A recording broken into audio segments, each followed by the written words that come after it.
The Voice of Russia World Service presents another program in the series The Christian Message from Moscow with me, Boris Novikov.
All Christians know about God's commandment, love your neighbor as thyself.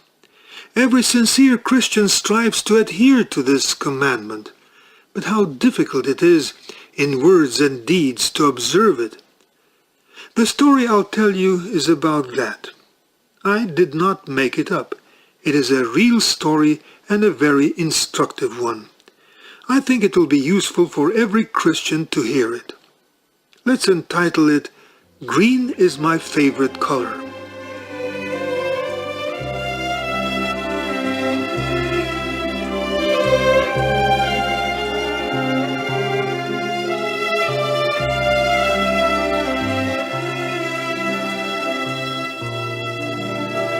Marina was strolling along a quiet Moscow side street, leisurely licking her ice cream and gazing from side to side.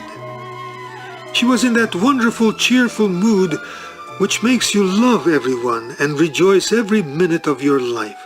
Why not?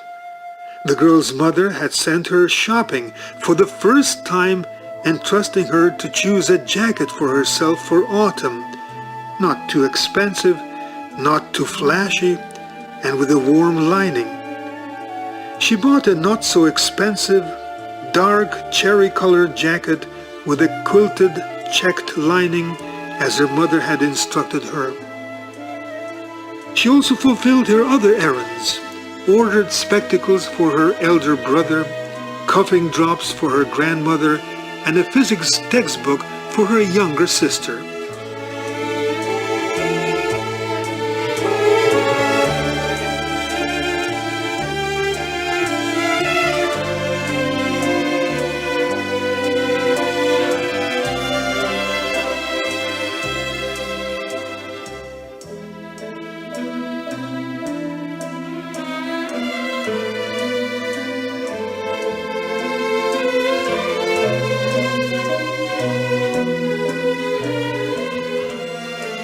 And so, our girl was walking in the direction of a suburban electric train, a grown-up, now a self-dependent girl.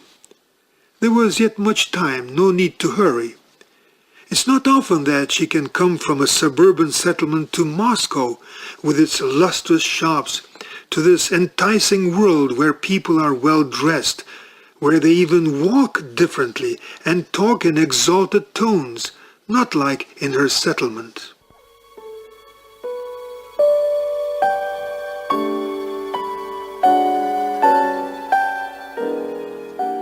Suddenly, something warm, sticky and very nasty flopped down right next to her and splashed her all over. She jumped aside from unexpectedness. Right where she was standing there was a pool of green paint. She ran her palm over her cheek and it became green and sticky. She looked at her old jeans and was terrified. They were all in paint. She simply could not understand what happened and began crying from fear and shame. A woman ran up to her, took her by the hand and said, "Oh, I'm sorry. I'm really sorry, my dear. My son, you see, was painting our balcony and left a jar of paint on its edge, and oh, I'm sorry. Come with me to my place. We'll think of something."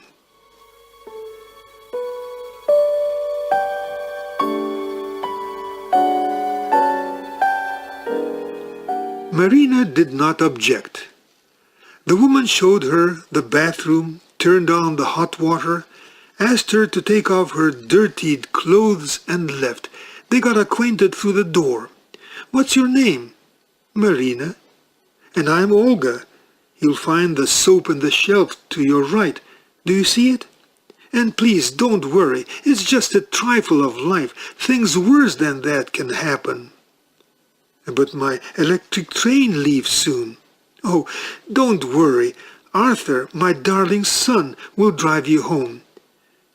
We'll have some tea, and he'll take you home." While Marina was taking the shower, Olga chose a skirt and a sweater from her wardrobe and a jacket. "It's my son's, the one who had spilled paint on you." Arthur introduced himself. "I'm sorry. I didn't mean it," he said bashfully. "Oh, forget it. No hard feelings whatsoever. It's only that my mother will be worried if I... Oh, don't worry. I'll take you home."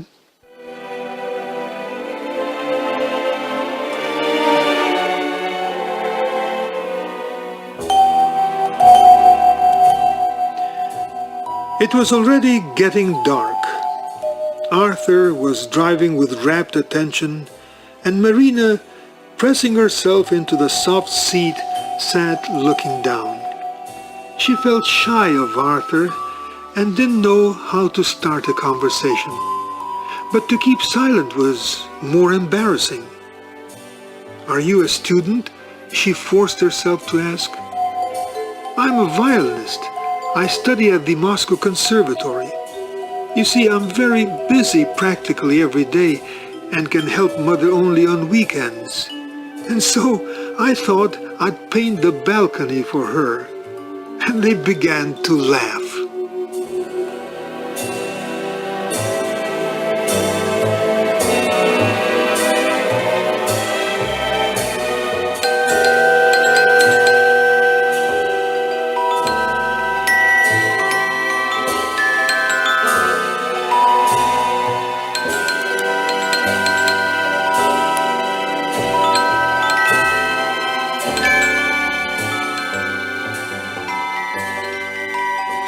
Months have passed since that meeting, and Olga was now tearing her hair and cursing the day and the jar of green paint that fell to the feet of her son's chosen one. "I myself have brought her to my home. If only I knew it would turn out this way." If only I knew are empty, meaningless words.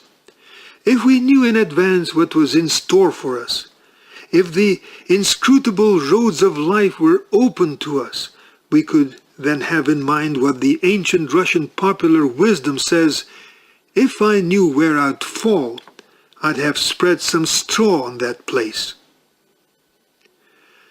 Olga taught history of religion in one of the Moscow institutes. She had a wonderful and a very rare trait of character. She could heal souls. Yes. Many people came to her to listen to her words of consolation.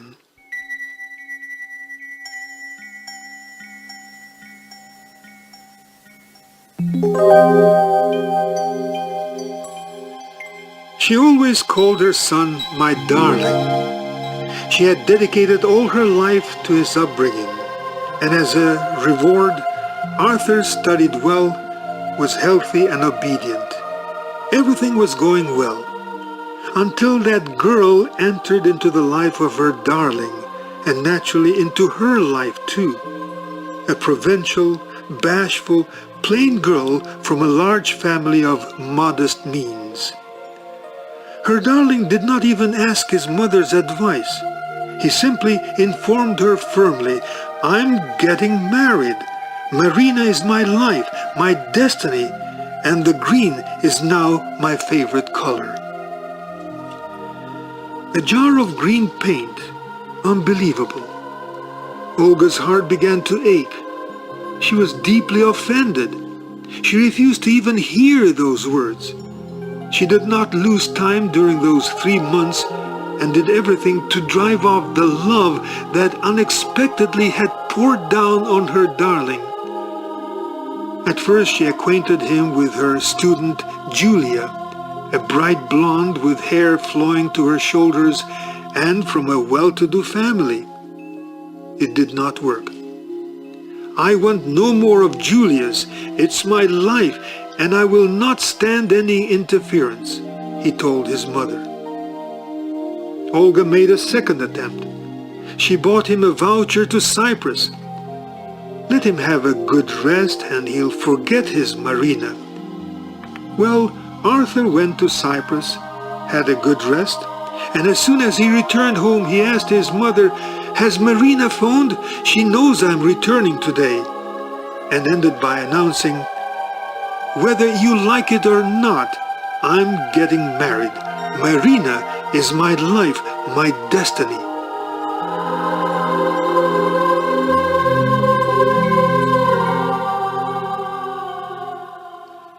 Olga's heart began to ache again, to ache from a feeling of offense. She'll later regret 100 times what she then did. But at that time, her wounded pride and malice fell upon her with a heavy and hot breath. She gripped her temples and squeezed them hard, saying, "No, never, only over my dead body." And so her son's cold eyes, full of hatred, staring at her. "Go on, say it. Say that Marina is a simpleton, that your darling is a talent, and that she's no match for me. Come on, say it." And now listen to what I have to say. It's Marina, or you'll have yourself to blame. He threateningly clenched his fists and raised his short-sighted eyes at her. That gaze was like a slap in her face. Even through his spectacles, he singed her cheeks. Olga began to sob and fell on the sofa, screaming out spiteful, repulsive words. She called Marina names, sweared, shouted vile words about her. It seemed that something abominable had penetrated into her soul, turned everything upside down inside her, and was dictating to her words she had heard in the streets uttered by teenagers on a spree. She only repeated them.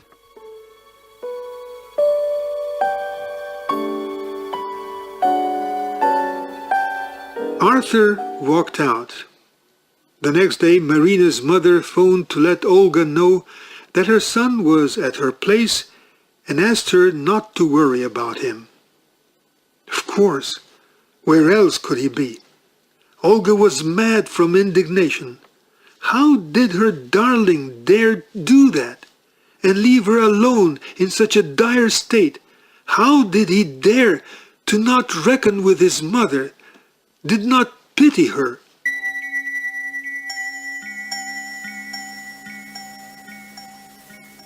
Olga, a beautiful, respectful, always in good shape woman, lecturer on the history of religion, had turned into a pitiful, broken down and confused woman.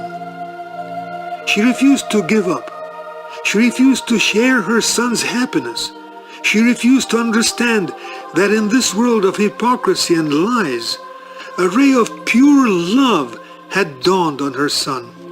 What a rich acquisition in our contemporary life.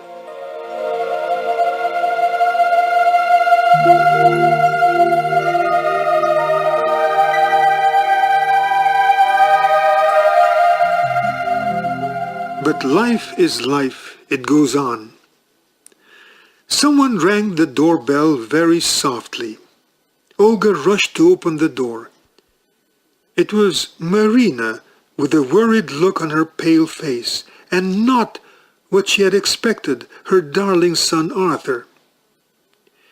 In a worn-out voice, Olga invited Marina in.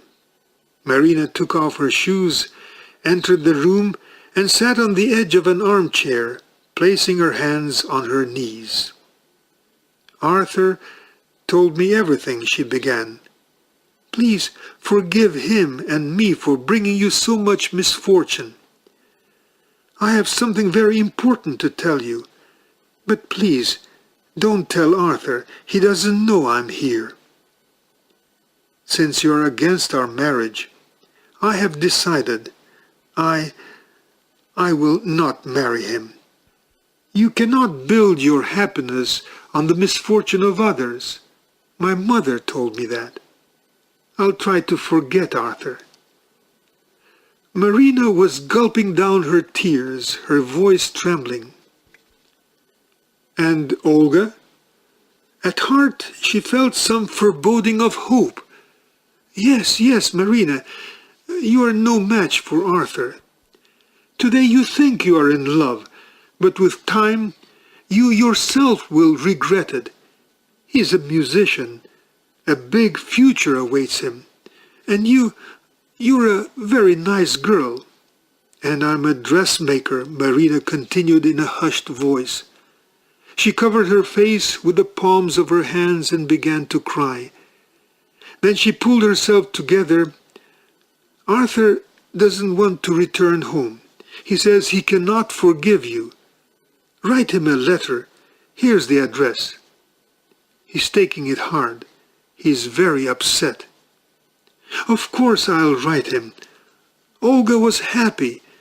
She led the girl to the door, then thought and said, "May I offer you some tea?"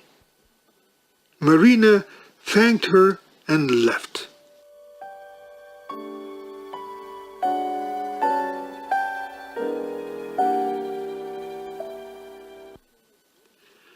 On Sunday, Olga woke up in excellent spirits, had a shower, and applied an apple mask on her face. She wanted to look smart and elegant when her darling returned home, as he was used to see her beautiful mother. Nothing will come out of his marriage, nothing, Olga thought. If Marina is against it, he can do nothing about it. He'll calm down. She sat down to write him a letter, but could not. Her head ached.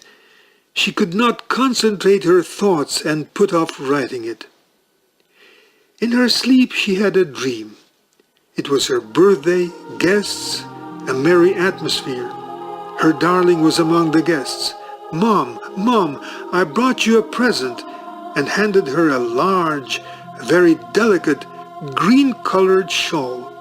"It's my favorite color, Mom." Olga woke up in tears.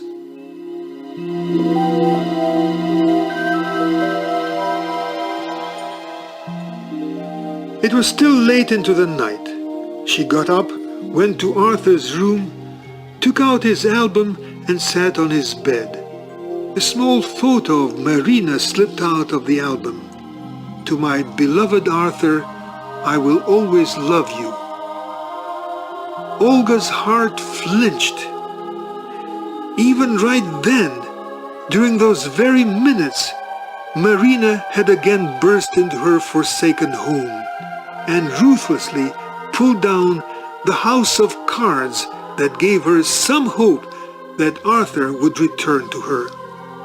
On that photo, Marina's face looked serious, a bit sorrowful, as if saying, "You cannot build your happiness on the misfortune of others. Mom told me that." And wasn't it she, Olga, that started to build a happiness that cannot be justified? Her happiness, or rather her contented ambitions, on the unstable foundation of an unsteady future. How could she look into the eyes of her darling boy? After having suffered, he might forget his Marina and marry some other girl. It's true, time heals not only authors like that. And if later on After some time, an unhappy family life would exhaust his soul. How many times would he reproach his beloved mother for having stood in the way of his happiness? Perhaps the time has come.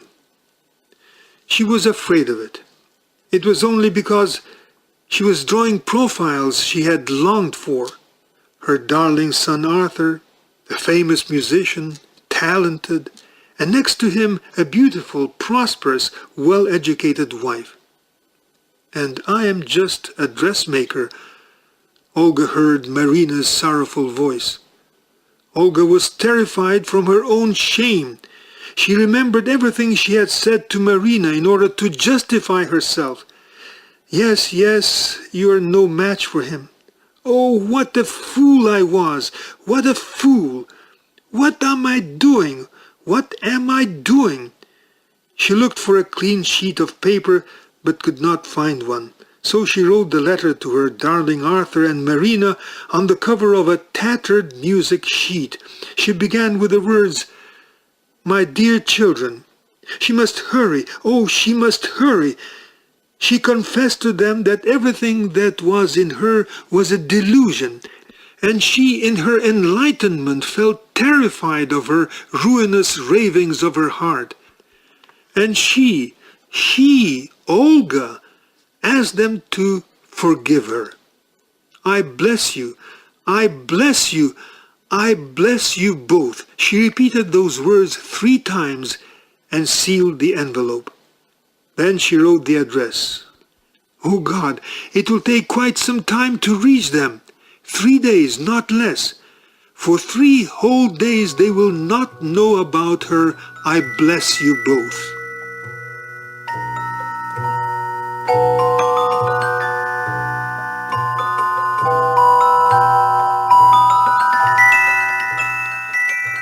Olga decided to take a suburban train, all the time urging herself to hasten. She was afraid she might change her mind, might regret writing that letter, that her deliberate guilt towards them would pass, that again her heart would be filled with a vicious repulsion, beastly in its arrogance, and would again dare to indicate the way to her son's happiness and her own well-being. She will not dare do that again.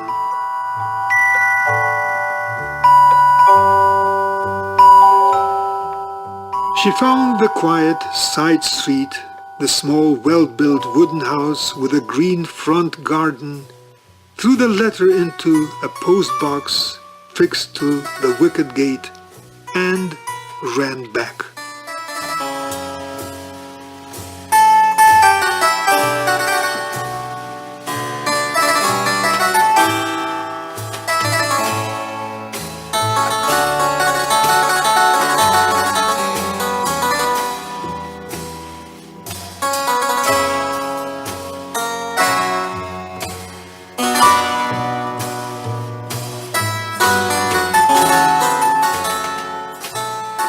You've been listening to a real story coming to you in another program in the series The Christian Message from Moscow. It was compiled by me, Boris Novikov, edited and framed with music by Tatiana Shvetsova, and directed by Vladimir Dyomin. Your comments on the program are welcome. Join us again at this time next week. God bless you all.